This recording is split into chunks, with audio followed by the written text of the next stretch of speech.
We want to send things over right now to KENS 5's Matt Houston. We learned today, at the request of Uvalde Mayor Don McLaughlin, a U.S. Department of Justice critical incident review has been requested to look into law enforcement's response at Robb Elementary School on Tuesday. Matt, what can you tell us about this request? Has this happened maybe in the past? Yeah, Alicia, it's not a super common thing for the DOJ to come in and sort of conduct an after-action review of local law enforcement's response. It does happen, though, and generally it's reserved for officer-involved shootings. That's when a policeman or woman shoots a suspect, and there's some debate about whether that was the appropriate action to take. Of course, it can also happen when an officer's inaction is worthy of scrutiny, and that is the case here. Of course, you've heard a little bit about law enforcement's response. We know that as many as 19 officers from various agencies were waiting in the hallway at Robb Elementary, even as kids inside the classroom were calling 911, begging for help. They waited, evidently assessing the situation as a barricaded subject and not an active shooter. They have two forms of response there that's going to delay the way that things work and the way that law enforcement responds to that situation. And obviously, lots of scrutiny, and deservedly so. The DOJ's stated purpose here is to come up with an accurate account of what exactly happened Tuesday. They also want to look at best practices and potential lessons learned. It doesn't appear that this is a criminal investigation. In fact, there's no mention of that anywhere in law enforcement's, in the DOJ's response to the mayor's request.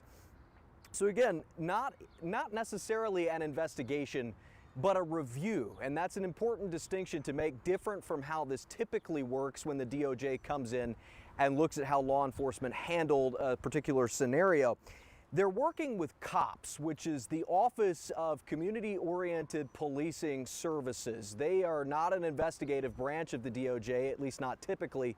Normally, their role is to make local law enforcement better.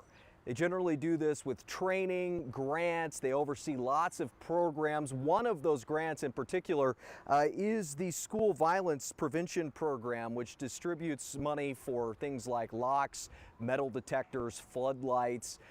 Again, this is sort of a branch of the DOJ that's supposed to help local law enforcement, not really oversee them or hold them accountable. That's telling.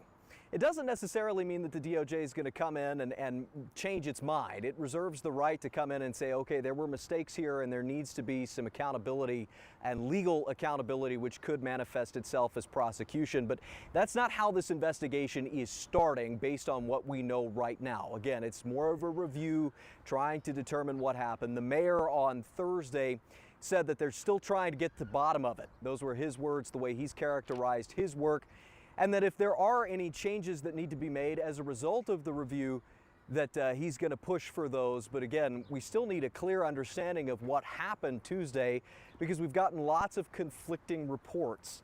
It appears that Friday's press conference with DPS head Steve McCraw was based on video evidence, where they were sort of going through security camera footage, listening for audio for things like gunshots. They can determine when shots were fired based on the time codes of that audio. So you would like to think that this latest account is a little more accurate than what we heard initially, which was largely based on interviews with responding officers, which are, not an exact science. They're not time-stamped, they're estimates.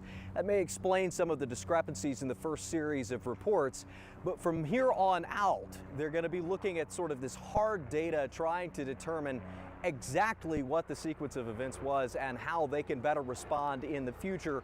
Again, if the DOJ decides that there was some form of negligence here, they could prosecute, but that's not how they're starting this investigation. Stated purpose, determine what happened, determine if there are any best practices or lessons learned that we can take for another scenario like this one.